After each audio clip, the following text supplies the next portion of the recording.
আমি দীর্ঘ 4 বছর আগে এখান থেকে চিকিৎসা নিয়ে আলহামদুলিল্লাহ সুস্থ হয়েছি।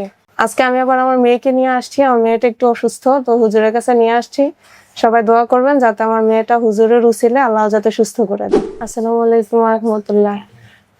আমি দীর্ঘ 4 বছর আগে এখান থেকে চিকিৎসা নিয়ে আলহামদুলিল্লাহ সুস্থ হয়েছি। তো এখানে আসার আগে কয়েক জায়গায় এরকম হুজুর বা কবিরাজ দেখানো হয়েছে, তো এরকম পরিপূর্ণভাবে সুস্থ না হওয়ায় তো ফেসবুকের মাধ্যমে হুজুরের ঠিকানা পাইয়া তো আমরা এখানে আসছিলাম। আসার পর আলহামদুলিল্লাহ আমি সুস্থ হয়েছি।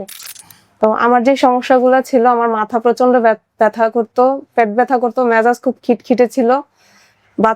ছোট বাচ্চাটাকে আর হাজবেন্ডকে মানে দেখতেই পারতাম না, এমন একটা অবস্থা ছিল।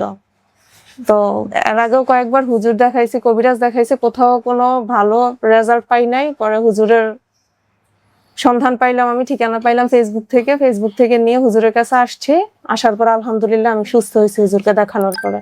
আজকে আমি আবার আমার মেয়েকে নিয়ে আসছি। আমার মেয়েটা একটু অসুস্থ, তো হুজুরের কাছে নিয়ে আসছি। সবাই দোয়া করবেন যাতে আমার মেয়েটা হুজুরের উসিলায় আল্লাহ যাতে সুস্থ করে দেয়। আসসালামু আলাইকুম ওয়া রাহমাতুল্লাহ।